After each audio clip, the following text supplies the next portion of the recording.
Bonjour, bienvenue pour ce débrief, le 4e de la saison MotoGP, un épique Grand Prix des Amériques qu'on va revivre avec Eric Sélis, bien sûr. Salut David, Eric. bonjour à tous. Avec Margot qui est là avec nous, comme chaque semaine. Salut Margot. Bonjour.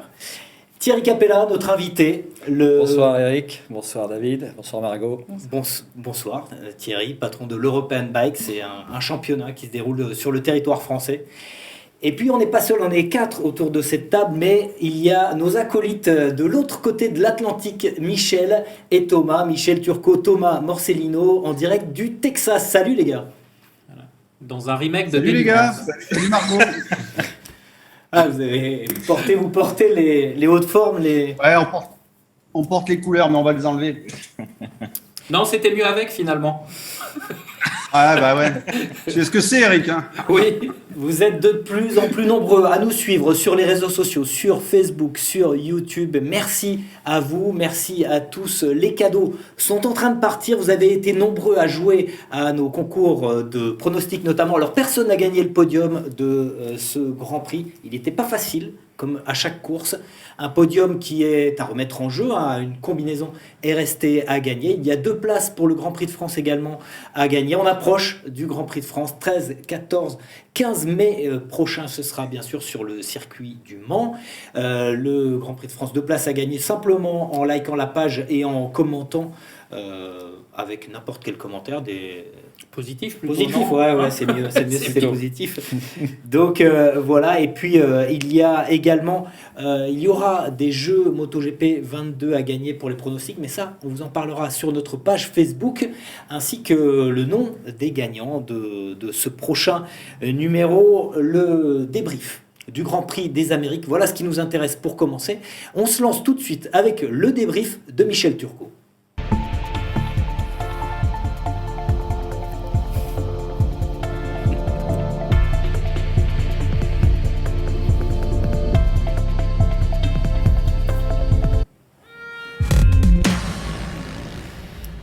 On traverse l'Amérique et on se dirige du côté du Texas où nous vous retrouvons. Thomas, Michel, alors tu as préparé tes petites notes. Michel, qu'est-ce que tu peux nous dire de ce Grand Prix de manière plus globale ? Alors de manière plus globale, déjà on va dire qu'on a eu une course magnifique sur un circuit qui avait été resurfacé en grande partie. On se souvient que l'an dernier, le Grand Prix des Amériques avait eu lieu au mois d'octobre. Il y avait eu des gros problèmes, la piste était en très mauvais état, donc les pilotes avaient dit si rien n'est fait, on ne reviendra plus. Finalement, les travaux ont été entrepris et plutôt pas mal. Il reste encore des petites bosses, mais globalement, tout le monde était satisfait de l'état de la piste. Donc de ce Grand Prix, de quoi retenir en tout premier lieu la victoire d'Enea Bastianini. Donc Bastianini reprend la tête du classement général et il est surtout le premier pilote à engranger 2 victoires cette année, 2 victoires en 4 courses, donc c'est du 50% de réussite, c'est plutôt pas mal. Et on a encore une Ducati. Donc l'autre fait marquant de ce Grand Prix des Amériques, c'est le retour, on va pas dire le retour en forme des Ducati, puisqu'elles avaient déjà gagné la course d'ouverture au Qatar avec Bastianini, mais on a eu 5 Ducati aux 5 premières places de la grille de départ, et ça c'est du jamais vu pour Ducati, et un même constructeur aux 5 premières places d'une grille de départ, Thomas... Ça remonte à quand, Thomas? Tu en parlera dans les statistiques, j'imagine. Oui, je peux le dire maintenant. Ça remonte à 2003 à Motegi au Grand Prix du Pacifique, là où il y a eu le moment où il y a eu 2 Grands Prix au Japon. Ouais, c'était pas Ducati évidemment, il venait d'arriver. C'était avec Honda. Voilà, c'était l'époque où c'était les débuts du MotoGP. On se souvient que la RCV avec Rossi, Ukawa et consorts, Giberno et d'autres dominaient, surclassaient les Yamaha et les Ducati qui elles débutaient en MotoGP. Bref. Donc Bastianini, s'impose, superbe course. On l'a considéré comme le favori dès les premiers essais parce que c'est lui tout de suite qui s'est mis à être à la fois surtout le plus rapide en pneus usés. dès les premiers essais libres, on a vu que voilà, c'est lui qui s'en tirait le mieux avec la dégradation des pneus. Samedi soir, après la qualif, Fabio Quartararo en faisait lui aussi son favori avec Marquez. Il pensait que la victoire se jouerait entre les deux. Marquez, malheureusement, a eu des problèmes au départ. On en reparlera tout à l'heure, mais donc elle n'a pas été dans le coup pour la gagne. Et Bastianini, voilà, il est parti derrière Miller et Martin. Il les a laissés un peu faire. Et puis, quand il a vu que il faiblissait à cause, justement, de la dégradation de pneus sur la GP22, il est passé à l'attaque, surtout quand il a senti Rins derrière qui devenait menaçant. Il est parti devant à 5 tours de la fin et il a gagné sa course avec une grande maîtrise, comme il avait fait au Qatar d'ailleurs en début de saison. Donc voilà, ça confirme que c'est un sérieux client pour la place de deuxième pilote dans l'équipe officielle Ducati l'année prochaine. Et c'est vrai que le choix entre lui et Martin, Martin qui a fait la pole, ça va être un choix cornélien pour Chiabatti et Dall'Igna. On va en reparler de toute façon des transferts dans les indiscrets. Ce sera en fin d'émission. J'espère que vous avez glané un maximum d'informations, messieurs, sur ce Grand Prix du Texas. Encore une marque européenne qui gagne 4e victoire successive. On l'avait noté la semaine dernière déjà avec toi, Thomas. Marque européenne, European Bikes, c'est la formule que tu promeus. Oui, David, écoute, voilà, on se connaît bien, je pense que je peux te tutoyer. Et effectivement, l'European Bike, Coupe de France depuis maintenant, dans la version Coupe de France depuis 2012, était lancé sur un schéma Top Twin il y a 17 ans. Sur le championnat de France Superbike, voilà, effectivement, j'avais voulu faire un peu différent parce que c'est vrai que toutes les marques japonaises sont présentes sur tous les championnats. Ouais. Donc, refaire un peu comme tout le monde dans un secteur. Donc, l'idée, c'est des marques européennes. Que des marques européennes, absolument. Pas de moteur japonais, mais pas du tout. Donc là, contre nos amis japonais. Mais, on voit donc des KTM qu'on voit aussi en MotoGP. Ouais. On voit des Ducati qu'on voit en MotoGP, des Aprilia. Des Aprilia RSV4 qui maintenant fait une très très bonne moto. Ouais. J'avais piloté en 2010, j'avais fait un essai sur le championnat de France Superbike à l'époque. C'était encore un petit peu, parce que la moto arrivait, donc c'était encore un petit peu compliqué. Maintenant c'est une très très bonne moto, elle est en 100 cm3 aussi, donc nous on les accepte, donc voilà, c'est plutôt pas mal. Ouais, et puis des BMW, la marque qui n'est pas, elle, en MotoGP. BM. Eh oui, mais voilà, chez les Japonais, il y a aussi Kawasaki qui est plus en MotoGP depuis. BM est en MotoGP, mais c'est safety car. Mais c'est... et puis il y a le Position Award. Il y a un Award aussi, mais que Fabio Quartararo gagne chaque année. J'ai simplement pensé à l'époque qu'il y avait une place pour justement réserver peut-être un chapitre à ces motos-là. Et puis c'est un plateau plutôt gentleman rider, on va dire aussi. C'est ça aussi. Ça roule vite. Attends, oui, non, mais ça roule vite, mais ce que Thierry a eu comme idée et qui est plutôt bonne, c'est qu'il essaye d'éviter que les mercenaires viennent se présenter pour voilà. Et en fait, ça plaît aussi. C'est ça qui fait le succès de ta série. C'est vrai que le plus compliqué, si tu veux, c'est de garder l'équilibre. Moi, je me suis rendu compte que j'ai des gens maintenant rapides devant qui au début ne l'étaient pas forcément, et à force de faire rouler, j'ai Thierry Mulot qui vient rouler, j'ai Michel Amalric, voilà, il y a des gens quand même qui ont fait des choses à une époque où ça roulait vraiment vite, la Lama Superbike US, enfin tu vois, des choses comme ça. Donc les gens qui ont roulé sur la Shop 35, pour ceux qui connaissent en endurance, beaucoup, des podiums, des places de 3, enfin tu vois, des trucs. Eh ben on en reparlera tout à l'heure dans le Sunday Race Recap, les championnats de France notamment. On va passer aux Français, au débrief des Français. Messieurs, un petit mot avec Margot, les Français. Margot. Oui, un petit mot. Quartararo, Zarco. Quartararo, il a fait une bonne course quand même, parce qu'il a quand même bien lutté avec Marquez. Mais comme disait Michel, il y en a un qui va peut-être un jour prendre le lead sur l'autre, mais c'est Zarco aussi, il a fait un bon départ, pour une fois, il a réussi son départ. Et d'accord, donc de toute façon on va en reparler avec ces messieurs américains, avec le carnet de notes du doc notamment. Et puis Margot, on reparlera évidemment de Moto 2, Moto 3 avec toi, avec ta rubrique Margot GP. Messieurs, les Français, Michel, pour commencer. Alors, on va commencer par Fabio. Fabio, dès les essais, il a compris que ça serait très difficile d'aller même remonter sur le podium. On se souvient que le Grand Prix des Amériques, qui était au mois d'octobre l'an dernier, il termine deuxième. Là, ça a été beaucoup plus compliqué. Donc, à la question, qu'est-ce qui s'est passé en 5 mois ? Comment ça se fait que tu termines sur le podium au mois d'octobre, et là, tu as du mal à viser un top 5, la réponse de Fabio, c'est depuis 5 mois, en 5 mois, les autres ont fait d'énormes progrès, alors que nous, chez Yamaha, on n'a pas bougé, on est resté au même niveau que sur la fin de saison 2021, donc l'écart est important. Après, Fabio était heureux à l'arrivée parce qu'il s'est battu pour une 6e place avec Marquez, comme il se serait battu pour la victoire. Il a donné, comme il a dit, j'ai donné 110%. J'ai rien lâché, mais malheureusement avec une vitesse de pointe qui est quand même extrêmement en retrait, on va dire. C'est compliqué de doubler à l'accélération, donc c'est prendre des risques en permanence dans les virages pour essayer de combler le retard. Voilà, c'est une course défensive et non pas offensive. Les derniers tours avec Marquez ont été très sympas, hein, ça nous a rappelé les souvenirs, ça nous a rappelé les débuts de Fabio en 2019. Après, avec Johan, ils ont dominé une séance chacun, les Français aussi, mais ils n'ont pas concrétisé en course. Non, Johan a souffert comme les autres pilotes de la GP22, hein, comme Miller, comme Bagnaia, d'une usure un peu trop rapide et prononcée de leur pneu arrière, qui fait que rythme correct en début de course, et puis après grosse perte de grip et grosse perte de performance. Ce qui était le contraire de Bastianini, hein, qui a fini très fort. Donc Johan, il fait un bon début de course. D'ailleurs, on les a vus encore pas mal avec Fabio, les deux ensemble. C'est vrai que depuis le début de l'année, ils sont ensemble au Qatar. Ils ont roulé ensemble pour faire 8 et 9. Ils sont sur le podium en Indonésie.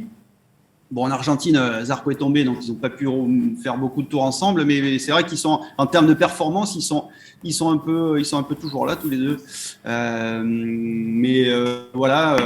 Michel, au final, c'est vrai on attend. Ouais, juste une question par rapport à Fabio. Il tombe, tu sais, dans son tour qu'on peut penser le plus rapide en qualif. Est-ce que ça aurait pu changer sa course, ou est-ce que malgré tout, il n'aurait pas fait mieux que ça? Non, ça n'a rien changé. Il a dit, voilà, j'ai tenté le coup pour le tout sur un tour chrono pour essayer d'avoir une meilleure place sur la grille. Mais au final, il était quand même... il est 6 sur la grille, 6, Fabio, ouais, si je ne dis pas de bêtises. Alors, donc viser une place sur les 2 premières lignes, c'est pas mal. Mais malheureusement, il part correctement aussi. Mais voilà, très vite, il décroche des Ducati parce que c'est impossible à tenir. Il faut jouer des coudes effectivement avec les bolides rouges. Thomas, on va te demander ton avis, mais on va te demander ton avis noté parce qu'on passe tout de suite au carnet de notes du doc.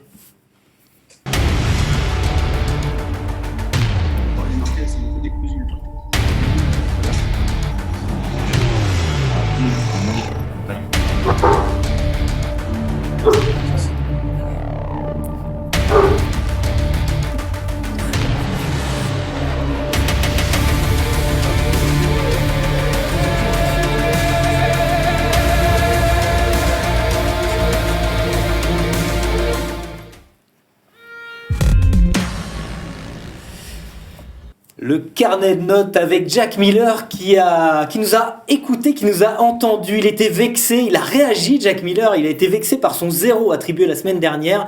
Thomas, quelle note cette semaine pour Jack? Écoute, moi je vais lui mettre un 8 parce qu'il a fait effectivement, il a fait un très bon week-end. Il s'est qualifié en première ligne.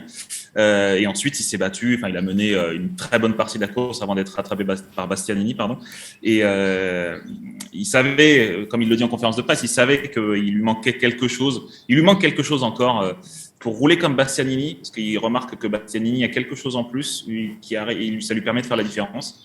Mais il s'est rattrapé par rapport à l'Argentine où il a été complètement inexistant.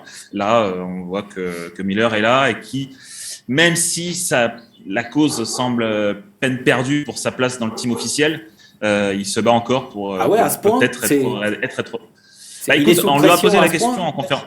On n'est qu'à la 4e course, hein, il en reste quand même pas mal. Oui, je sais, mais lui, il le cache pas. Hein, il dit clairement pendant la conférence de presse que si jamais, il se donnera 100%, mais il aimerait bien rester avec Ducati, qu'il a encore des choses à faire avec eux.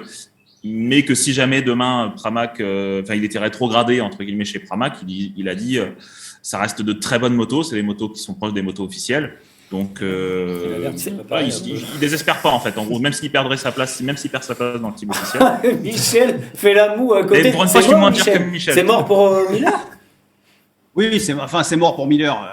Après, ça dépend. Je pense qu'il a compris qu'il serait pas champion du monde, qu'il serait pas, et qu'il a aujourd'hui, il y a 2 jeunes pilotes, Qui pousse. on va pas dire que Miller est très vieux, mais 2 jeunes, deux pilotes plus jeunes que lui et qui sont Bastianini et Martin et qui font mieux que lui, avec moins d'expérience sur cette moto. Voilà, Miller, ça fait maintenant 4 ans ou 5 ans qu'il est sur la Ducati. Voilà, il a pas obtenu, je veux dire, le niveau de compétitivité de ce championnat est tel aujourd'hui que, voilà, 4 ans, on a longtemps dit pourquoi Honda garde Pedrosa. À l'époque, il y avait pas autant de jeunes qu'il y a aujourd'hui. Le niveau était pas celui qu'il est actuellement. Donc voilà, Miller, il sait que le train est passé. À moins qu'il nous fasse enfin, tu l'as dit, David, on est qu'au 4e Grand Prix, donc c'est-à-dire on est même pas au premier quart de la saison. Mais ça va être difficile. Mais après, tu vois, si on veut juste un peu parler de chiffres, hein, on voit qu'en 22 départs en Grand Prix, Bastianini a déjà autant de victoires que Miller sur la Ducati. Donc, Martin n'en est plus qu'à une. Donc, si tu veux, c'est vrai que ça pousse derrière et la place dans le team officiel semble difficile. En tout cas, il va falloir qu'il. Alors, les autres notes, parce qu'on va pas noyer le poisson, hein, t'en as donné qu'une de notes pour l'instant. Les autres notes. Alors, qui a au-dessus qui a au-dessus du 8 déjà pour commencer, parce que moi je mettrais Marquez, je mettrais 9 pour Marc Marquez parce que il est arrivé au Grand Prix jeudi, et bon, déjà c'était son retour de blessure, de sa diplopie, double vision, et il était inquiet, il avait peur, Michel, il l'a clairement dit en conférence de presse, qu'il commençait à avoir peur, et quand un pilote commence à dire qu'il a peur, surtout Marquez, c'est qu'il y a quelque chose qui s'est passé. Voilà, c'est surtout ses déclarations, parce qu'il disait carrément qu'il avait posé la question au médecin à savoir si sa situation pourrait s'arranger, s'il s'arrêtait 1 an, voire 2 ans. C'est quand même super rare dans sa bouche, en fait. Ouais, vas-y. Non, mais de toute façon, après, voilà, ce problème de vision, il sait qu'il a un nerf qui est fragilisé, qu'à la moindre commotion cérébrale, ce problème risque de revenir.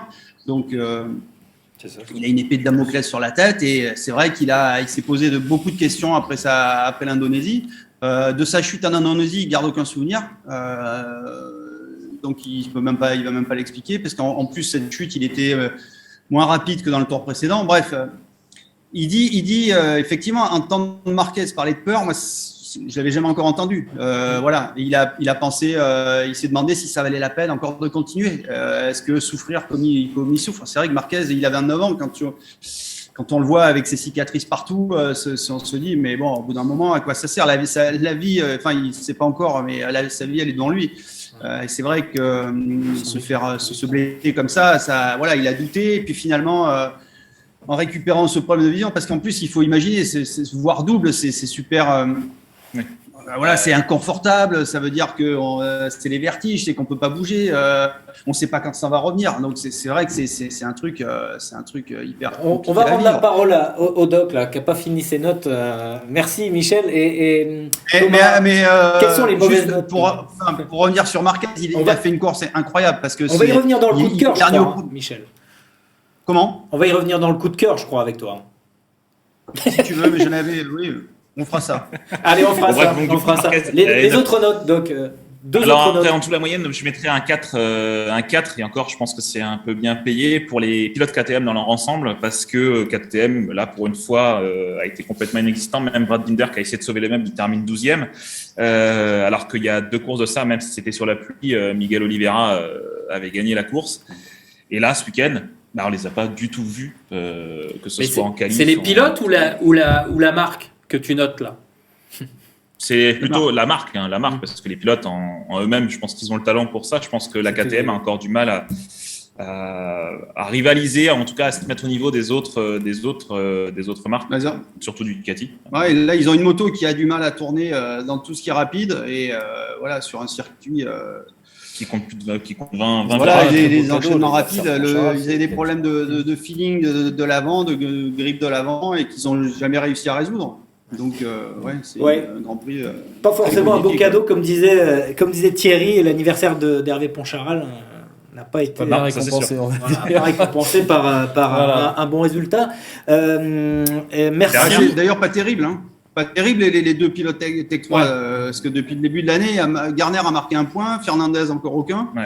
Sur 4 courses, c'est pas. C'est un peu une surprise d'ailleurs que ça soit Gardner qui soit entre guillemets plus performant que. Non. Non. Bon, il Non. est pas plus performant. Là, Raoul a terminé devant lui. Ils roulent beaucoup ensemble. Ouais, il connaît On pas sait Raoul. il connaît pas Raoul.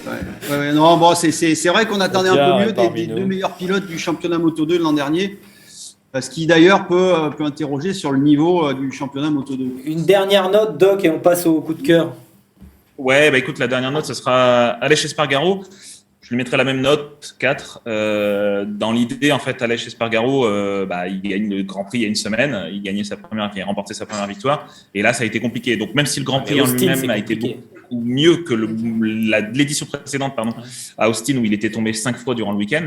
Là, il est tombé pendant les qualifs. Ça a été compliqué pour lui son week-end. Et surtout, il termine derrière Maverick Viñales, qui termine juste devant lui, quoi. Donc, pour quelqu'un qui espérait, même s'il ne le cachait pas, mais qui espérait, qui pensait, entre guillemets, que le titre est encore jouable et que ça peut éventuellement bien se passer pour lui, là, c'est pas, pour l'instant, ça tourne mal. Merci, messieurs. On reste avec vous. On passe au coup de cœur tout de suite.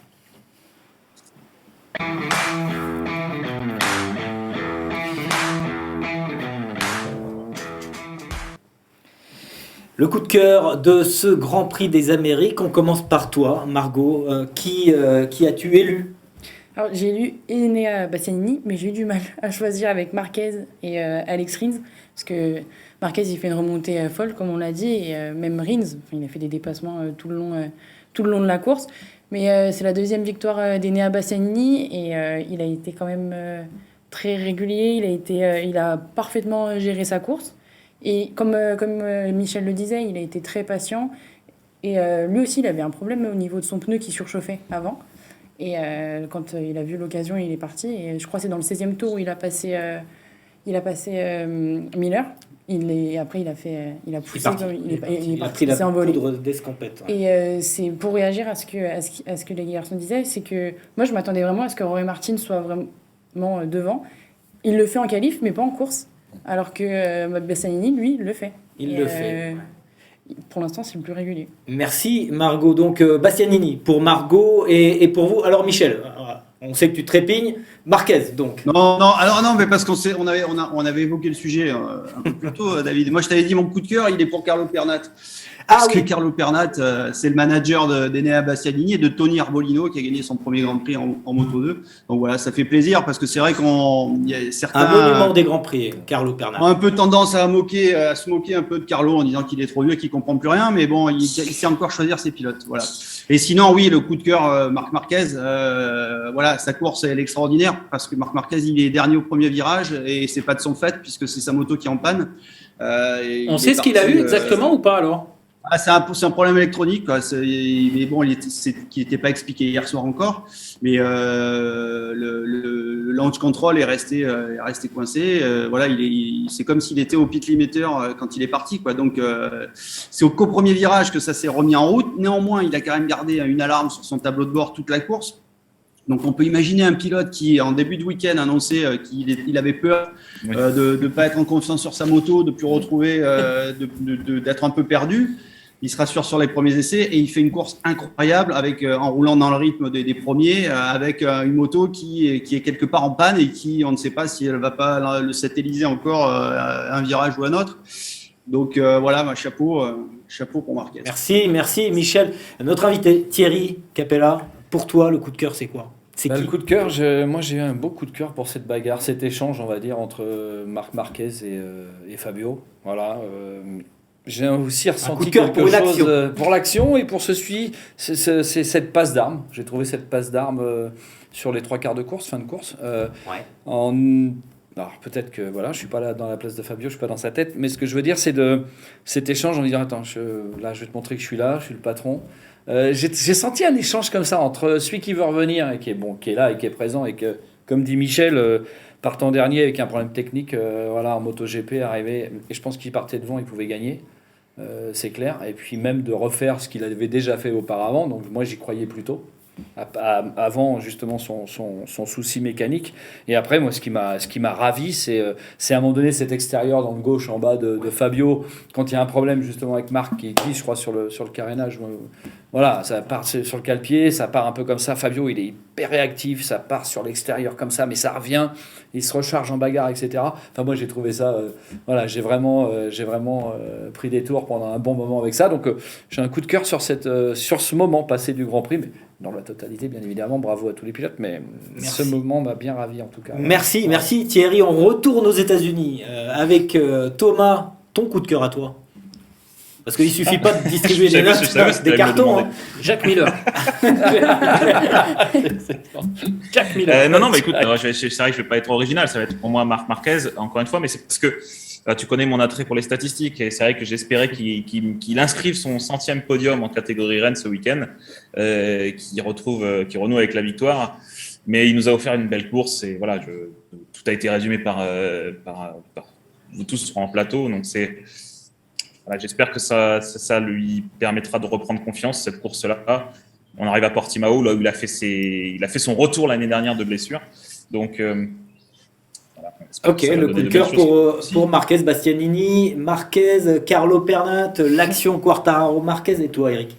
Bah moi, en fait, je vais pas être très original, mais en fait, je vais distribuer un coup de cœur sur quelqu'un dont on n'a pas parlé, ou en tout cas les deux pilotes dont on n'a pas parlé, c'est les Suzuki, parce que sincèrement, on les a vus revenir, et sincèrement, les actions de Rins, on se demande, déjà, Fabio, on le voyait sur les freins, il était déjà très fort, mais Rins, on pensait pas qu'il serait aussi fort que ça, et sincèrement, moi, ça m'a vraiment plu, il y avait vraiment de l'action, il y a certaines personnes qui se sont emballées pour le Grand Prix d'Argentine, que moi j'ai trouvé particulièrement soporifique, autant là, il y avait de la bagarre à tous les étages, et sincèrement, les actions de Rins, honnêtement, c'était. Ça s'appelle faire les freins là. Ouais, c'était impressionnant quoi. Enfin, je sais pas comment vous l'avez perçu là-bas, Michel, mais sincèrement, ils étaient vraiment impressionnants les deux pilotes. Ouais, surtout Rins. Et on rappellera que Rins, c'est aussi un de ses circuits fétiches, hein, parce que jusqu'à cette année, il était le seul à avoir battu Marquez. Bon, certes, Marquez était tombé, mais néanmoins, c'est lui qui était derrière et qui avait profité de sa chute pour gagner la course. Donc, effectivement, Rins il fait un super début de saison, qui est à l'opposé de celui de l'an dernier, où il faisait boulette sur boulette. Là, il est solide. Il n'a pas encore gagné, mais ça ne devrait pas tarder. Moi, ce qui est impressionnant aussi, je m'excuse David, c'est surtout que c'était maîtrisé. Tu vois, autant 2-3 fois on a vu des actions de Marquez, notamment au premier virage où c'est pas passé loin, il a failli embrocher je sais plus qui. Autant Rins, quand il attaquait, c'était propre, il n'y avait pas de perdition. C'est vraiment, je dirais, l'osmose parfaite entre le pilote et la moto, quoi. Ouais, c'est le cas. Je peux rajouter. Alors, on reste chez Suzuki. On parle de Suzuki.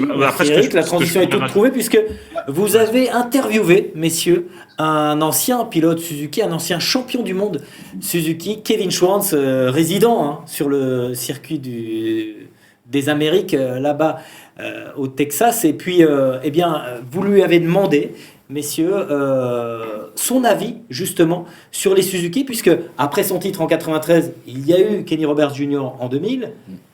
Après, il y a eu Rins. Et on a demandé, Michel, tu as demandé à Kevin Schwantz. Mir. Johan Mir. Ouais. Johan Mir. Et tu as demandé un petit peu ce qu'il pensait des Suzuki à Kevin Schwantz. Et puis une petite question joker à la fin.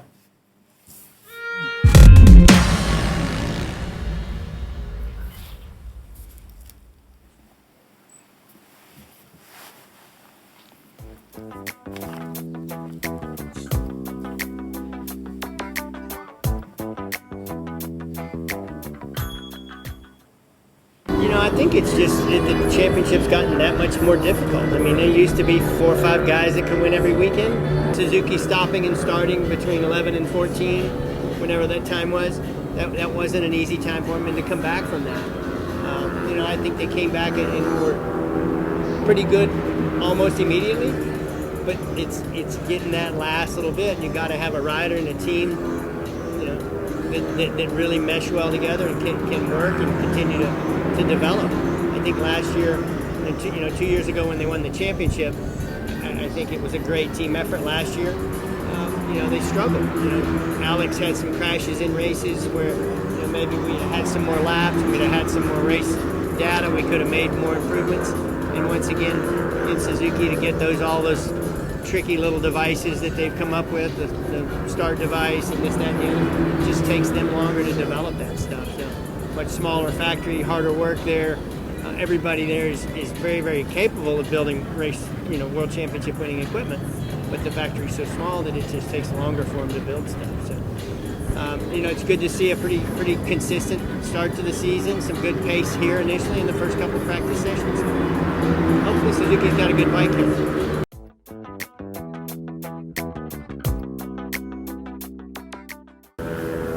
I wouldn't put any money on the table. I have no idea. It's like somebody asked me the other day, who's going to win here? I said Marini, Mir, Bagnat, everybody. I mean, anybody. You're probably going to lean a little bit more towards a Ducati winning here just because of how good their speed is. But, Rins is a race winner here. He showed some good pace. I need it. Before I would put any money on the table, I need one more day anyway. Super cool. Kevin, vous êtes allé boire des bières chez lui cette année, Michel? Et non, il a vendu sa maison. Il est en train d'en faire construire une autre. Voilà. Mais il m'a dit que l'année prochaine, il prévoyait une petite fête sympa. Donc, je sais pas, tu viendras peut-être avec nous. Bah, on viendra. On a roulé ensemble au Bol d'Or. Kevin Schwantz a roulé en France en endurance. Il a fait la course de 24 heures. Enfin, au début et à la fin, on a notre ami Tracan qui a vécu la course aussi. Et qui était aussi, Eric. Ouais, j'étais un peu, on va dire, dans l'ombre à la manœuvre, voilà. Mais bon, écoute, c'est des bons souvenirs. Et puis, il y a des parties de tennis qui restent en mémoire. Un chien aussi au restaurant qui lui a mordu la main. Enfin bon, bref. Je me rappelle de cette époque où vous rouliez. Oui, tout à fait. Sur une Suzuki. Tu roulais toi aussi? Bah oui, sur une Suzuki avec le numéro 34, disons. 34, absolument. J'ai retrouvé des coupures de presse à l'époque où j'étais option moto. Tu roulais Oui, je roulais. Tu l'as fait cette épreuve? Je l'ai fait cette épreuve-là. 2004. 2004, ouais. Et J'étais, je crois que de tête 2004. Non, j'étais pas chez Free Bike. On était plus ensemble. Je me rappelle plus. J'en ai fait 10 souvent. Tellement. Sincèrement, non, c'est pas. On avait je me rappelle plus. L'ingénieur de piste Michelin qui s'occupait de Schwantz quand il était en GP. Mais je venais vous voir dans le box, vous aviez du matériel. Ouais, et vu les chronos qu'il avait fait, ils avaient fait revenir de Clermont dans la nuit du jeudi au vendredi des pneus un peu spécifiques pour les chronos de Kevin. Voilà. 4e temps. Des chronos au stat, il n'y a qu'un pas avec l'instant stat de Thomas Morcellino.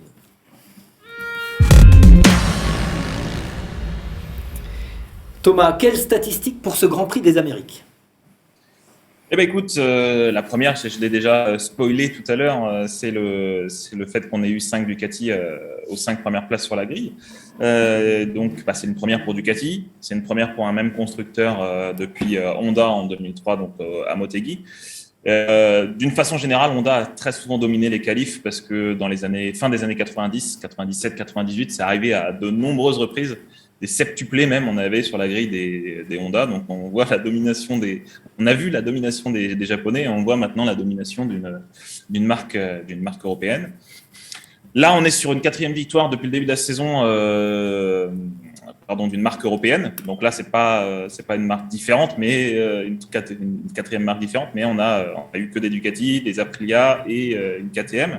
Et ça, c'est pas arrivé depuis les années 70. Alors 72, sauf erreur, parce que j'ai pas mes notes. Du coup, j'ai mon téléphone qui avait plus de batterie. Je suis désolé. Michel se marre derrière. Et donc ça, pareil, c'est encore une fois, ça reste assez remarquable. On voit que Rins, on en parlait tout à l'heure, est, on va dire, le meilleur représentant japonais depuis 2 courses, mais c'est pas encore ça. Et c'est vrai que pour mettre à mal la domination notamment des Ducati, les Japonais vont devoir encore redoubler d'efforts. Rins disait qu'ils ont cette année un bon moteur, mais qu'il leur manquait beaucoup de choses, notamment en termes d'aérodynamique. Et on sait que chez Ducati, c'est quelque chose qui est beaucoup travaillé. On a vu Michele Pirro qui roulait encore la semaine dernière à Jerez, donc ça travaille beaucoup du côté de chez Ducati, alors que ça travaille peut-être un peu moins du côté des Japonais. En tout cas, c'est peut-être moins facile pour eux. On avait évoqué une petite stat aussi, Thomas, puisqu'on parlait de Marquez, et il n'est pas tombé ce week-end. Il a fait attention, Marquez. Je pense aussi. Pas de chute ce week-end pour Marquez. Ça remonte à quand, un week-end sans chute? Écoute, j'ai pas regardé, mais par contre, je peux te dire que globalement, en termes de statistiques, Marquez, avant le Grand Prix des Amériques ce week-end, il était à 149 chutes en MotoGP. Sur à peu près, toujours à 3 ou 4 départs de moins, 146 je crois, sur 146 départs, donc ça fait plus d'une chute par Grand Prix en moyenne. Donc c'est quand même, ce ratio est quand même assez impressionnant et on voit que ça use il suffit de 2-3 chutes. C'est compliqué. 2-3 chutes problématiques pour que ça remette à mal sa domination. Donc je termine juste. La chose aussi qui est assez intéressante. Tais-toi. La chose qui est assez intéressante, c'est que Marquez depuis sa blessure à Jerez il y a 2 ans, il a manqué un peu plus de 20 Grands Prix. Ce qui est quand même assez impressionnant par rapport à d'autres pilotes qui ont été, on va dire, très assidus comme Valentino Rossi. Valentino Rossi, lui, dans sa carrière, il a manqué 7 Grands Prix. Et Andrea Dovizioso, avec lequel il a rivalisé pendant quelques années, Marc Marquez, il n'a jamais manqué un seul Grand Prix depuis le début de sa carrière. À chaque fois qu'il s'est engagé au départ, il n'a jamais manqué une course. Donc voilà, on voit que Marquez, c'est, on va dire, peut-être son talon d'Achille, ses chutes. Et maintenant, aujourd'hui, tu voulais dire quelque chose, Michel? Non, je voulais rappeler que les Honda, enfin cette année, Honda a proposé une toute nouvelle machine qui est très différente de la moto avec laquelle Marc a décroché ses titres, avec laquelle il est revenu, il a essayé de revenir au premier plan l'an dernier, et que pour l'instant, il n'est pas du tout à l'aise avec cette moto. C'est une moto, qui se pilote avec l'arrière, alors que lui, ce qu'il aime, c'est piloter avec l'avant. Donc, il a pas du tout confiance dans le train avant. Donc on imagine s'il avait eu confiance dans sa moto hier, ce que ça aurait pu donner, quoi. Voilà. Donc par contre là, son discours durant les tests hivernaux, c'était voilà, de toute façon c'est bien qu'Honda ait travaillé parce que moi ça fait 2 ans que je suis pas là, il faut que la moto elle convienne à tout le monde, elle est plus sûre, donc c'est bien. Là on sent que le discours a un peu changé, c'est voilà, bon maintenant j'ai vu, moi il faut ça. Les Japonais, je leur ai dit cette moto là ça va pas, là ça va pas. Donc, je pense qu'il est en train de dire il faut quand même qu'on revienne à un truc qui soit fait pour moi, parce qu'une fois encore, c'est lui le seul qui peut faire gagner la Honda. Alors, Paul Espargaro, ce week-end, a été malade, donc il n'était pas en forme. Il a fait un début de saison plutôt correcte, sauf en Indonésie, à cause de ce fameux problème d'adaptation aux pneus arrière Michelin, pardon. Mais Nakagami et Marquez sont totalement à la rue. Donc, encore une fois, si Honda veut gagner cette année une course, ça va se faire avec Marquez. Donc, ils ne vont pas avoir d'autre choix que de suivre ses recommandations, voire ses exigences. On va rester chez Honda, notamment puisqu'on va parler de Moto 3. On va passer à la rubrique de Margot. Margot GP, tu vas nous parler de Moto 2 et de Moto 3. C'est maintenant.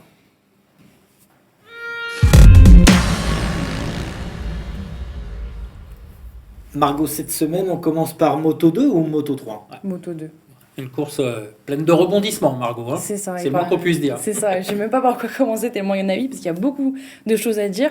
Mais on va parler des bonnes notes de ce Grand Prix. Donc, c'était la première victoire de Tony Arbolino. On l'a dit en plus tout à l'heure. Déjà, en Argentine, il avait fait un très bon week-end, parce qu'il était arrivé 6e, mais il manquait ce petit truc pour atteindre le podium. Là, on était en Amérique, un circuit qu'il aime bien. Il est parti 4e, sachant qu'il avait chuté en Q2, donc en qualification. Il a réalisé un très bon départ derrière Cameron Bobier, qui était à domicile.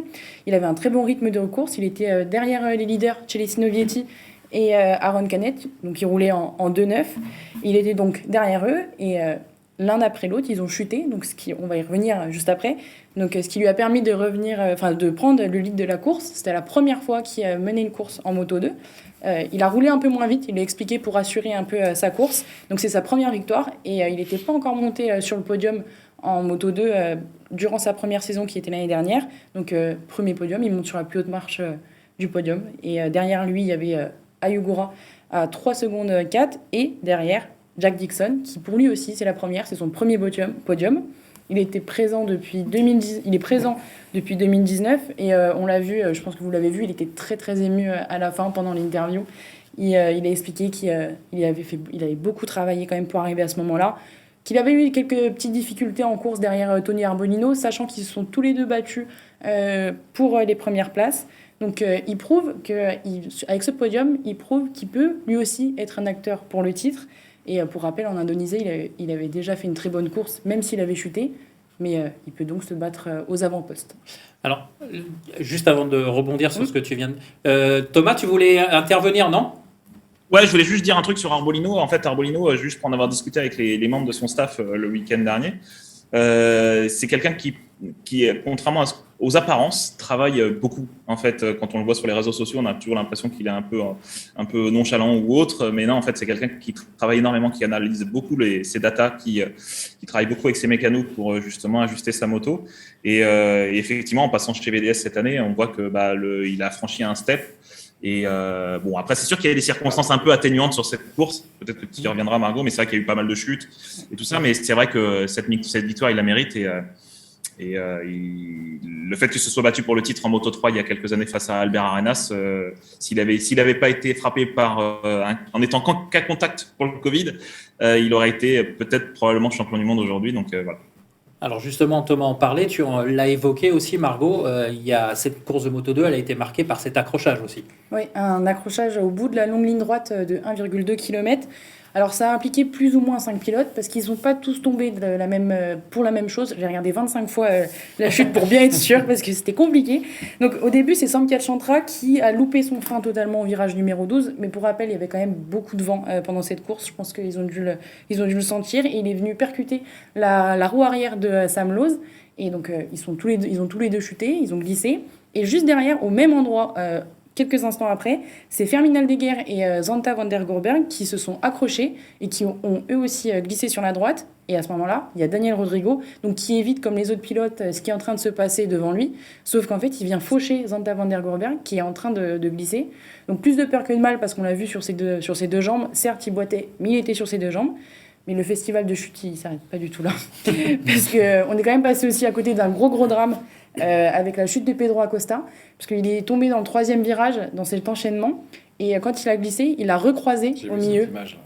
Et voilà. Et Ayogura qui est passé, je pense, à quelques millimètres, pas loin. Ouais. Il y a déjà pas mal de miracles. On reparlera des. Randy en a parlé aussi, je pense que tu as vu ça aussi. Randy en a parlé, il a dit dans le carton se pencher un peu. Je crois qu'il faut se pencher un petit peu sur une idée sur ce virage-là. Alors, c'est compliqué, je pense. Un enchaînement qu'on connaît un petit peu comme ça. Thomas, un mot? Non, mais écoute, on en parlait avec Alain Bronek en salle de presse. Effectivement, tu le soulignais, Margot, il y a eu énormément de vent. Donc, et c'est vrai que ce vent a posé problème. On le voit aussi en Moto 3. Et on peut imaginer que ça refroidissait les flancs des pneus. On peut imaginer ça. Et c'est vrai que les chutes qu'on a vues en Moto 2, il y en a eu beaucoup. Et surtout des chutes un peu étranges. Donc, effectivement, celle d'Acosta, mais celle de Vietti aussi. Arrête de spoiler, Thomas. Arrête de spoiler. Bah ouais. Margot, elle allait y venir.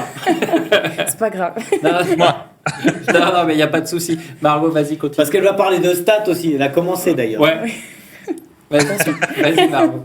Oui, pour revenir, du coup, c'est Vietti, parce qu'on a eu les deux leaders, comme je vous ai dit, qui sont tombés par la suite, ils sont partis à la faute. Donc, Celestino Vietti, qui en plus n'était pas non plus sur un très bon début de week-end, parce qu'il était passé par la Q1. Et ensuite, Aaron Canet, donc, qui aussi a été premier. Il a accéléré significativement son rythme pour faire le gap avec Tony Arbolino derrière lui, sauf qu'il est passé un peu trop vite sur le vibreur du virage numéro 7, et il a chuté. Et pour la petite stat, ils étaient 29 au départ sur la grille et ils sont arrivés à 17. Donc c'était un petit peu Koh-Lanta. Mais pour la tête du championnat, c'est toujours Celestino Vietti quand même qui est devant. Mais Ayogura qui a pris pas mal de points avec sa seconde place. On passe au Moto 3 ? Exactement. Et c'était la dernière course du week-end, donc c'était un peu inhabituel, mais elle a bien clôturé ce beau week-end de course avec la Moto 2 et Moto GP. Donc on a eu une grosse bataille pour la victoire. Ça s'est dessiné au fur et à mesure des tours avec un groupe de 7 pilotes, donc avec Denis Onjou, Romé Mazea, Diogo Moreira, Andrea Mignot, Denis Foggia, Javier Artigas et enfin Ayumu Sasaki. Et c'est simple parce qu'ils ont tous pris un moment la tête de la course. Il y a eu beaucoup de dépassements. On a eu un Denis Onjou très agressif. Il y en a un seul qui est tombé.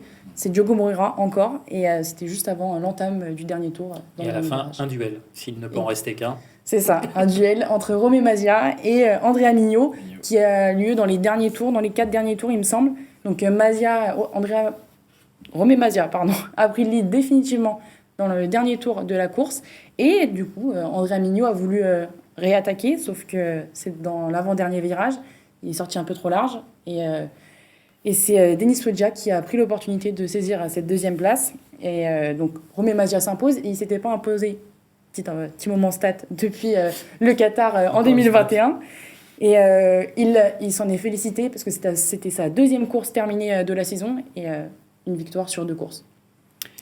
Et du coup, on termine avec la bonne nouvelle tricolore, c'est enfin Lorenzo Felon qui marque son premier point. Enfin, le premier point, il est là, c'est le point de la 15e place. On l'attendait, on en avait parlé déjà la semaine dernière. Alors certes, c'est un point, mais c'est surtout aussi une bonne course et une belle remontée, parce qu'il est parti de la 27e place, et il avait fait une très très mauvaise qualification, parce qu'il avait fait qu'un tour. Il était complètement passé à côté de son samedi, son père l'avait dit, et on l'a pas trop vu forcément, parce que les caméras étaient concentrées sur la bataille devant. Il était à l'arrière, mais on voyait qu'il remontait au fur et à mesure dans le classement. Et dans le dernier tour, il est repassé malheureusement 17e, donc on s'est dit, bon, ce sera pour la prochaine fois. Sauf que, heureusement pour lui, c'est Daniel Olgado et Kaito Toba qui se sont accrochés. Et ça a été un soulagement parce qu'il a pu reprendre sa 15e place, ce point. Et ça le lance peut-être véritablement sur sa saison. Ça lui donne plus de motivation, comme il l'a exprimé au micro de Canal+. Et peut-être, avec le début de la semaine européenne, revoir des points. Super, merci Margot. Messieurs, un coup de chapeau à Lorenzo pour son premier point. Oui, écoute, on a croisé son père, pardon. On a un peu de l'arsène, excuse-nous. On a croisé son père plusieurs fois durant le week-end, et c'est vrai qu'il insistait en disant il faut du temps pour Lorenzo, faut lui laisser un peu de temps, et voilà. Ouais, non, c'est bien, ça fait plaisir, et il mérite. Ça fait 4 ans, ça faisait 4 ans et 280 jours à peu près qu'on n'avait pas eu un pilote français qui avait marqué un point en Moto3. Je voudrais juste rajouter un truc sur Diogo Moreira. Diogo Moreira, pour avoir discuté avec son technicien suspension le week-end dernier, c'est quelqu'un, même si il y a la fougue du Moto3 ou ça, c'est quelqu'un qui, pareil comme Tony Arbolino, bosse beaucoup et surtout qui garde son calme, peu importe les circonstances. C'est-à-dire que si, comme on a vu alors je sais plus si c'est en Indonésie ou en Argentine, j'ai un doute, où il était parti de la pit lane, mettre du fond de la grille parce qu'il avait calé ou il a eu un problème durant le tour de chauffe, ça l'a pas empêché de garder son calme, et il s'est pas du tout énervé contre ses mécanos ou autres, il s'est pas du tout énervé même en course ou quoi que ce soit, et donc du coup c'est le calme à la brésilienne, on va dire, un peu à la Morbidelli. C'est une qualité, le flegme. Voilà. Ouais, le flegme. On va reparler des qualités des pilotes dans les multiples championnats de France avec toi, Eric, avec Thierry également. On passe maintenant au Sunday Race Recap.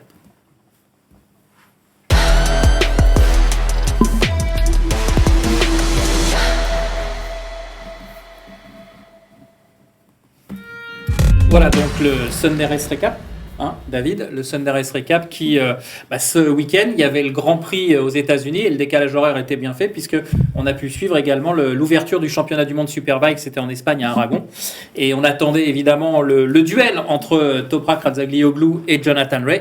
Et bien ce duel n'a pas eu lieu parce que en fait entre ces deux hommes, il y en a un troisième qui est arrivé et c'est Alvaro Bautista. Donc Toprak, il a quand même fait la pole en super pole, donc il s'est imposé, donc il est parti de la pole position, mais en course, très vite il a perdu un petit peu le contact, puisque après ça s'est résumé à un duel entre Bautista et Jonathan Rea pour le gain de la première manche. C'est finalement le pilote Kawasaki qui s'est imposé devant Bautista et Toprak Razgatlioglu. Et puis Bautista, il a remis un petit peu les pendules à l'heure dans la course Super Pole Race, donc la course sprint de 10 tours le dimanche matin. Et ensuite, il s'est imposé dans la deuxième manche, toujours devant Jonathan Rea.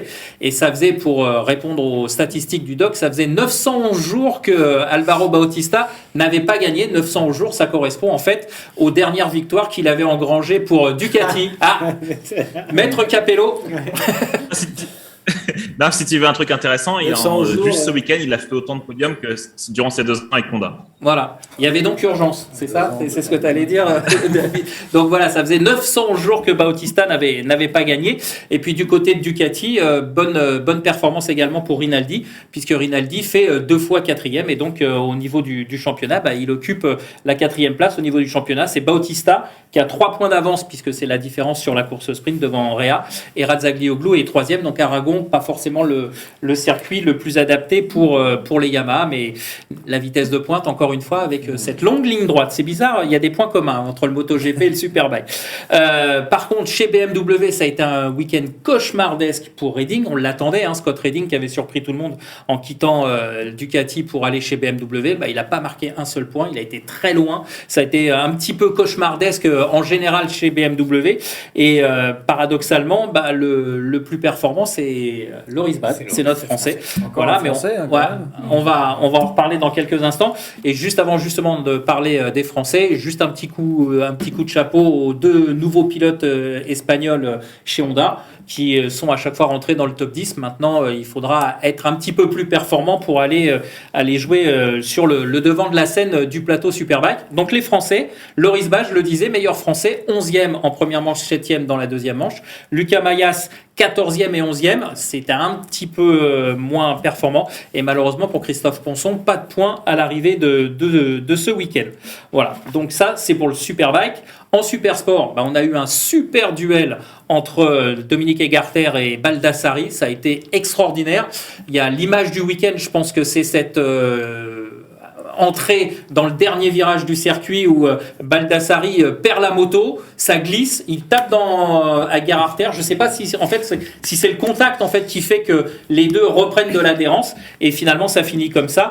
Mais ça a été vraiment l'image du week-end. Chalankou qui était, il y a des Honku partout, hein, il y a du Moto 3, il y a du Super Sport. Lui, il aurait dû faire 2 fois 3e, il a eu un problème technique en deuxième manche, donc du coup il a perdu le podium et du coup c'est Boulega qui finit 3e, Boulega avec la Ducati, la nouvelle V2 qui donc monte sur le podium. Alors un petit aparté pour dire que finalement le championnat est plutôt pour l'instant bien fait au niveau de la réglementation parce qu'il y avait beaucoup d'inquiétudes sur l'arrivée des nouvelles machines, la Ducati, la Triomphe et la MV Agusta. On sait qu'en France, la Ducati n'a pas été homologuée parce que justement, du côté de la fédération, on attendait de voir un petit peu comment ça allait se passer en mondial. Exactement. Pour l'instant, ça semble cohérent au niveau des lestes, au niveau du bridage électronique, etc. Donc ça semble être cohérent. Est-ce que c'est compliqué, je te coupe, Non, est-ce que c'est compliqué les réglementations pour un championnat? Par exemple, toi, dans ton championnat, tu as des 4 cylindres, tu as des bicylindres. Mais alors j'ai des V4. Si tu veux, justement, mais j'avais un classement, ce qu'on appelle twin, hein, pendant longtemps. J'avais fait un classement twin, et puis maintenant, avec l'arrivée des V4, avec les Aprilia, etc., j'ai réuni tout le monde, on va dire, dans le même panier. Voilà. Et maintenant, je me rends compte que voilà, il y avait une petite attirance, on va dire, pour les BMW. J'avais beaucoup de BMW. Maintenant, j'ai dû avoir 11 ou 12 Ducati, 10 ou 11 Aprilia, surtout avec la puissance qui passait à 1100. On autorise parce qu'on est douce en 1090. Enfin, voilà, c'est toujours un petit peu bâtard. Et moi, je me rends compte qu'en fait, ça peut être, si c'est un pilote rapide sur une Aprilia, ça peut claquer sur une Aprilia, ça peut gagner, comme on dit. Il n'y a pas de sur une machine BMW qui est vraiment au-dessus du lot. Les BM gagnent beaucoup. Les BM gagnent beaucoup parce que j'avais beaucoup de BM. Donc, donc après, les V4, quand tu as une vingtaine Ducati, de motos j'ai 45 motos de base, mais quand j'ai qu'une dizaine de Ducati par exemple, une dizaine d'Aprilia, il faut vraiment quelqu'un d'affûté dessus. C'est un championnat qui fait le plein, Thierry. Oui, je suis assez ravi de ça. J'espère que maintenant, au bout de tant d'années, on essaie toujours de travailler sur le fond et même des fois aussi sur la forme, mais on est ravi parce que ça va assez vite devant, comme le disait Eric. C'est du gentleman driver, mais ça roule assez vite devant, et puis on permet aussi aux gens qui sont milieu de plateau, middle ou fin de plateau, quand même de s'amuser, de se faire plaisir et de se qualifier. Il faut garder cet esprit et cet équilibre. En fait. Et puis on reparlera aussi des petites catégories, tu vois, on va en parler, la petite catégorie, parce que toi, tu as initié... Mon coup de cœur du jour. Voilà, ton coup de cœur du jour. Ouais, on finit juste sur le Mondial Superbike avec le Super Sport 600, et pour malheureusement faire un focus, on s'en serait passé de ce focus sur le GMT 94, ça a été un week-end cauchemardesque. Là encore, Jules Cluzel qui tombe dès le premier tour dans le premier virage, et Andy Verdoya qui marque 1 point en première manche, et dans la seconde, Jules a fini 6e, et Andy termine à la porte des points, donc va falloir réagir pour le GMT 94. La prochaine épreuve, ça sera le 23 et le 24 avril à Assen, donc normalement on espère que là ça sera plus un circuit de pilotage, et on espère que nos Français du GMT 94 pourront redresser la barre. On parle des Français, justement ça n'a pas été terrible non plus en 300 Super Sport, où malheureusement Macarian, il y a eu 2 résultats blancs, une chute, un problème mécanique donc pour chacune des manches. Samuel Dessora qui focalise un petit peu l'attention parce qu'il avait fait des super bons tests. Il avait fait vraiment des très bons tests. Ça s'est pas très bien passé. 14e et 7e. Bon, alors il est quand même dans les points, mais bon, c'est limite. Et puis Hugo de Cancelis, 2 fois 12e. Donc sur des courses qui sont remportées par 2 Espagnols, Diaz et Garcia. L'un s'impose face à l'autre et vice-versa. Ce qui fait que ce sont ces 2 Espagnols qui sont en tête du championnat. Un petit mot Thierry, avant de passer aux 24 heures du Mans, à l'endurance, Thierry, les catégories du championnat de France, aussi, il y a eu la petite catégorie Super Sport en France. Prémoto 3. 3. Avant 300, qui est arrivé juste un petit peu après. Ouais. Et toi, tu avais initié une autre catégorie. Explique-nous un petit peu. Écoute, j'avais, par notre fait de Thierry Attal, qui est un formateur et qui avait fait rouler Morgane Bercher, etc., entre autres, et qui est quelqu'un dont c'est la passion vraiment de former des jeunes, etc. Et moi, j'étais en train de rechercher pour recréer un autre championnat, puisque j'étais présent avec la Coupe European Bike et ça fonctionne. Je me suis dit, écoute, quand même faire quelque chose, j'ai envie vraiment de transformer l'essai. Et j'hésitais justement sur les enfants, sur la formation, ce que, on va dire, moi, j'ai pas eu à mon époque, puisque je me suis débrouillé autant des promos avec Coste et Diabani, etc., se débrouiller pour trouver des pneus, des choses, des machins. Et je me suis dit, bon, nous, on s'est débrouillé un petit peu tout seul quand même. Pas tous, mais pour ma part, c'était le cas. Voilà, je me suis dit, pourquoi pas essayer de créer quelque chose pour les enfants. Et puis, mince, il y a l'Italie et l'Espagne, et ça m'a un peu monté le cerveau quand même, je te cache pas. Et t'as créé. Je me suis dit, il faut créer Objectif Grand Prix. Quoi. Objectif Grand Prix. Donc avec justement cette personne que je remercie encore, parce que Thierry a eu vraiment le petit coup de pouce pour me dire, écoute, on essaie les mômes, vraiment parce que donc aujourd'hui reprend. Voilà, donc on a créé la première année, voilà, avec Thierry. Voilà, absolument. On a créé ça vraiment de A à Z. On a été chercher les motos. Il n'y a pas de moto après Moto 3 en France. Il y a plein de châssis, il y a plein de faiseurs de châssis qui sont vraiment extraordinaires. Je ne vais pas les citer tous, mais vraiment, on est 7 à 8 châssis ou français, châssis Béon, etc., voilà, espagnols, mais on a des faiseurs français et on a des moteurs, voilà, base japonaise, du Yamaha, beaucoup de Yamaha. Et ce que disait David, le fait que la Fédé reprenne, c'est pas un peu frustrant maintenant, parce que la Fédé reprend, alors c'est le cheval de bataille de Sébastien Poirier, redynamiser la base de la pyramide, mais au final, on va dire que c'est toi qui as pris les risques, donc si ça marchait pas, c'était toi, si ça marche, c'est la Fédé qui reprend. Je suis un peu... je suis un peu avocat du diable, mais... Je te réponds, Eric, vraiment carte sur table. Tu connais mon caractère, mais moi, j'ai été leur faire une demande. J'ai été rencontrer Patrick Coutan, je me rappelle très bien, il y a 6 ans, et je lui ai dit, écoute, j'ai l'idée de faire ça, voilà, avec mon pote, on va essayer de monter ça avec Thierry qui est déjà dedans et tout, etc. Ok. Moi, je te laisse faire, on y va, on te suit.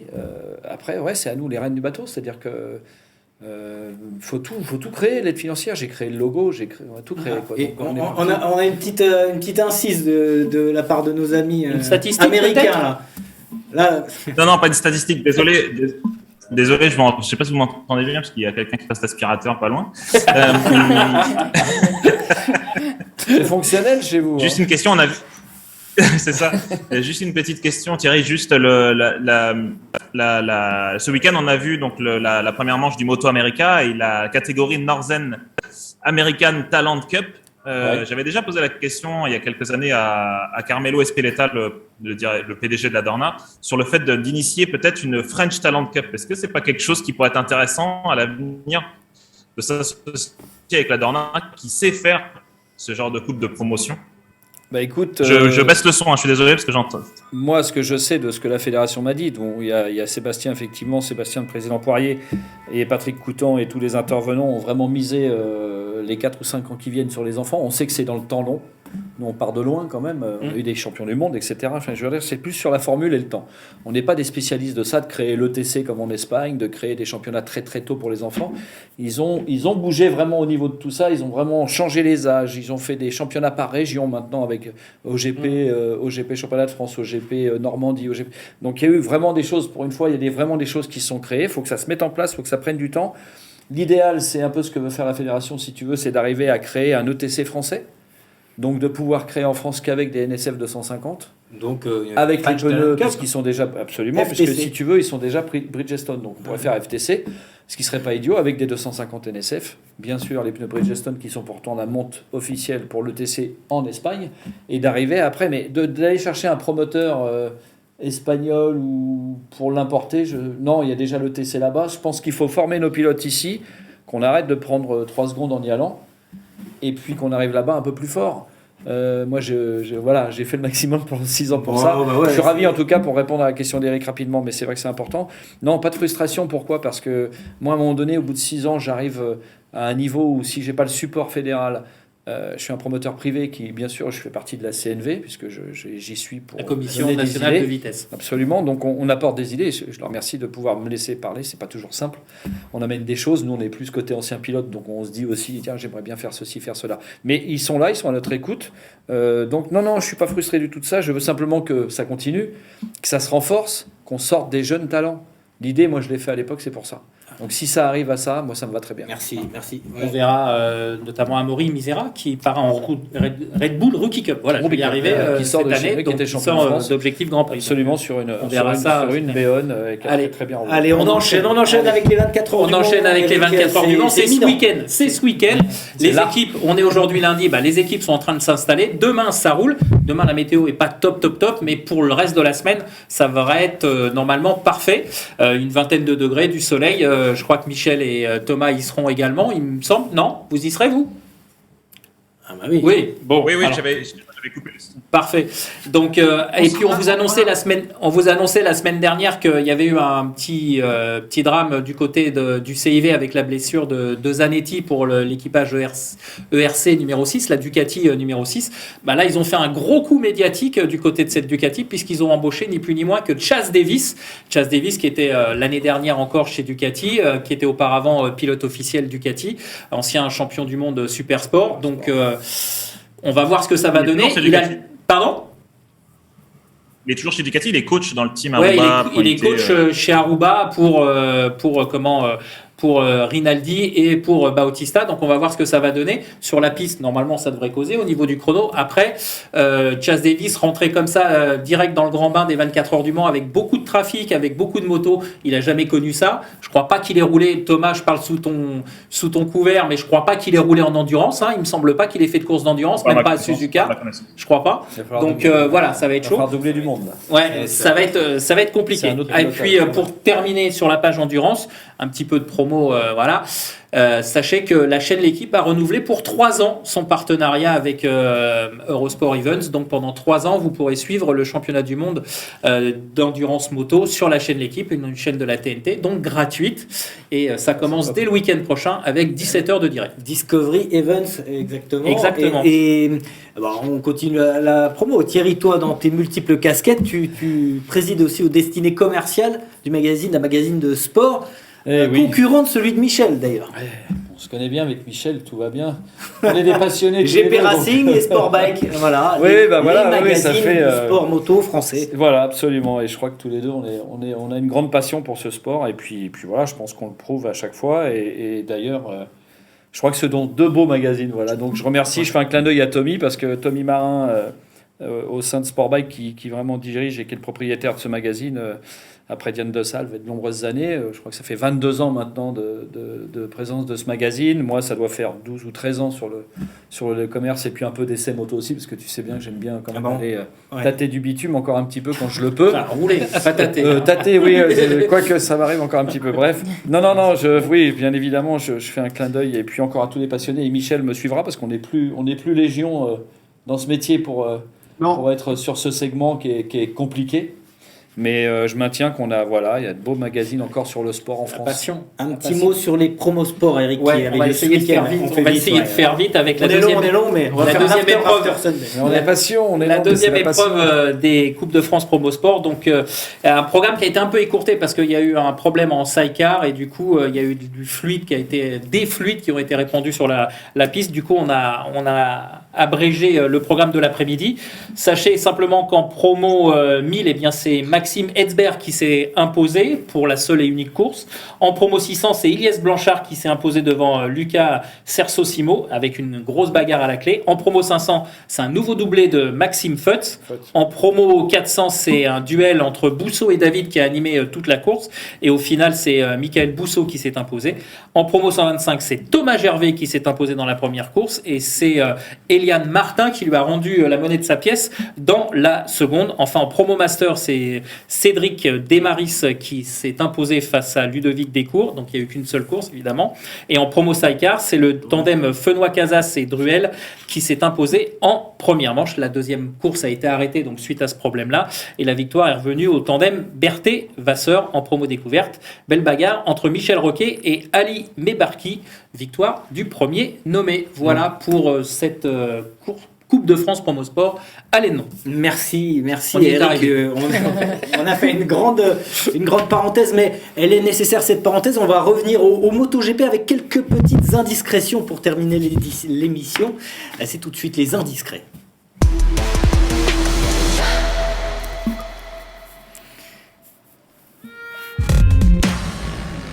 Évidemment, les indiscrets, c'est les transferts, Michel.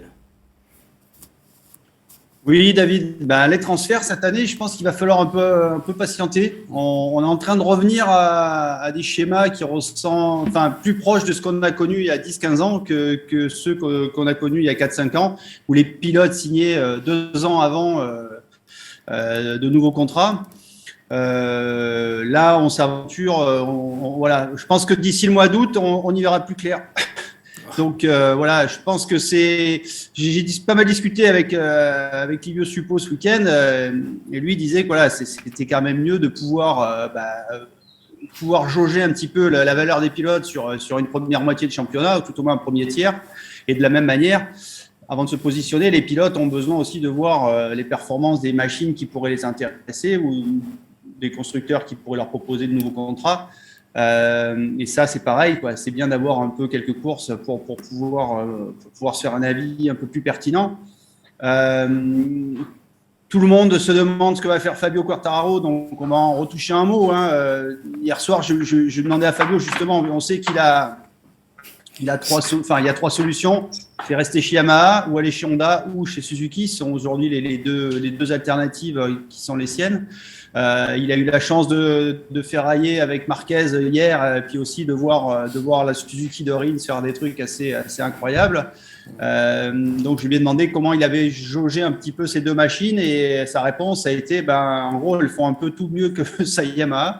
Donc les moteurs sont plus performants et puis surtout sur la Suzuki il voit une moto qui tourne hyper court. D'ailleurs la Honda aussi tourne plus court que la Yamaha. Il dit que un des problèmes de la Yamaha au-delà de son manque de vitesse de pointe c'est qu'elle a besoin de plus de place pour tourner, quoi. Donc quand il est seul il n'y a pas trop de problèmes.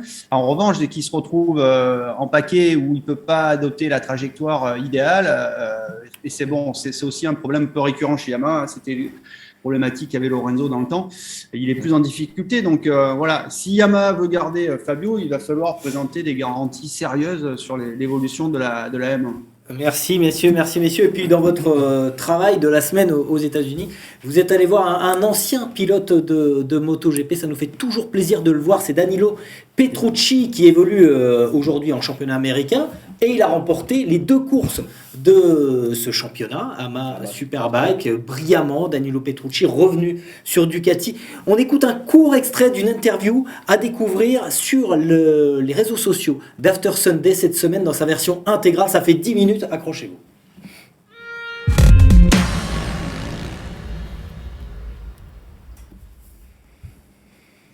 Joe le flickering.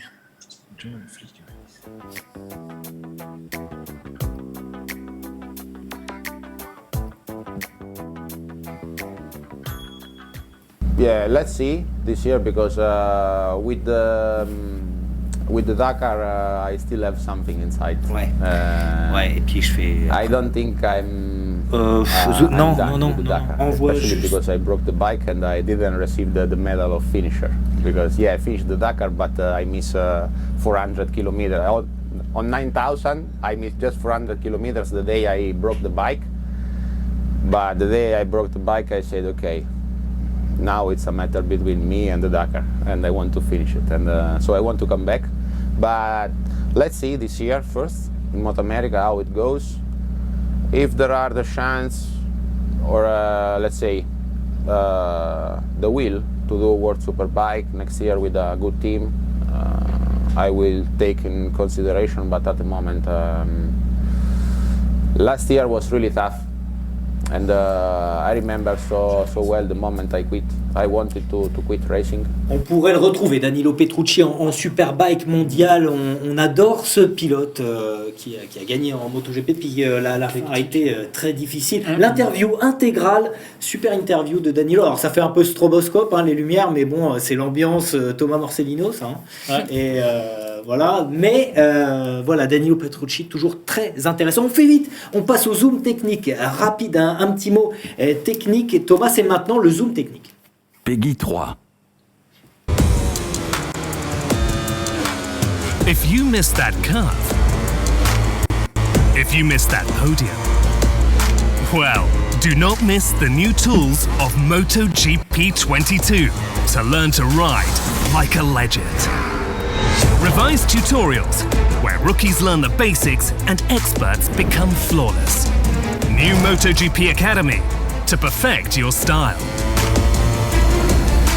New riding analysis system, to get great insights on your racing style and skills level. Get ready to master the art of racing.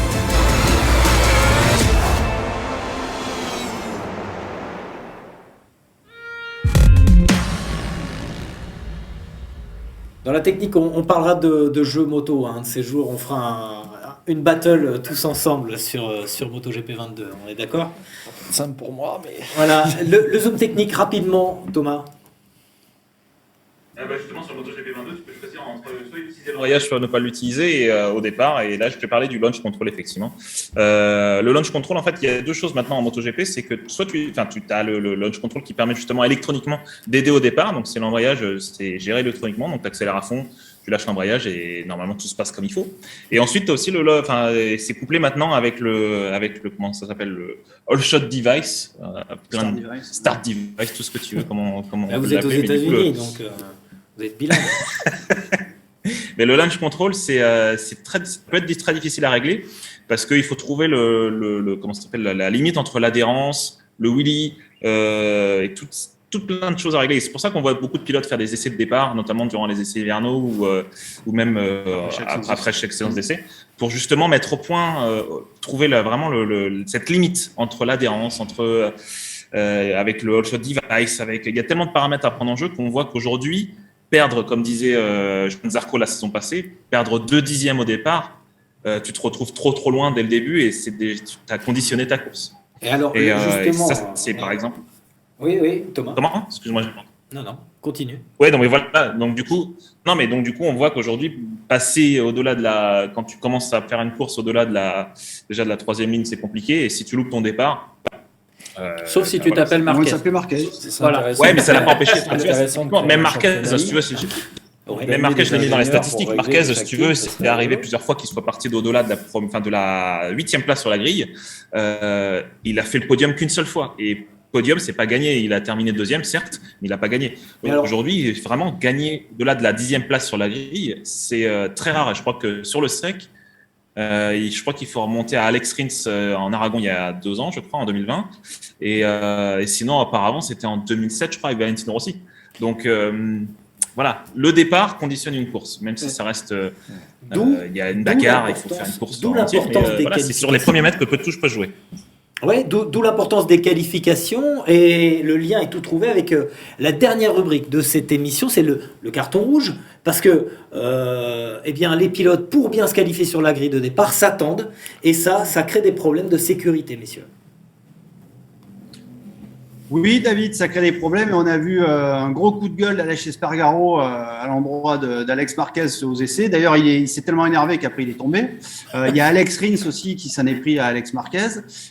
C'était une histoire d'Alex, tout ça. Et voilà, on voit aujourd'hui des séances, des qualifs MotoGP qui ressemblent à du Moto3. Donc, j'ai posé la question à Loris Capirossi, est-ce qu'ils envisageaient des sanctions pour ce genre d'attitude ? Et il m'a dit, c'est impossible. Donc, il me dit, à chaque commission de sécurité, on discute avec leurs pilotes en leur disant, non, mais ça, il faut que ça s'arrête. Ils sont tous d'accord. Oui, non, il faut pas le faire. Et puis, ils le refont tous. Et en Moto 3, les sanctions, d'ailleurs, il y a même plus de sanctions parce que c'est devenu ingérable de surveiller qui attend, qui ralentit. Donc, j'ai posé la question de l'idée de la Superpole. Donc, ils y réfléchissent pour le Moto 3. En revanche, pour le MotoGP, ça semble impossible. Après, il y a un gros problème sur les Grands Prix, c'est le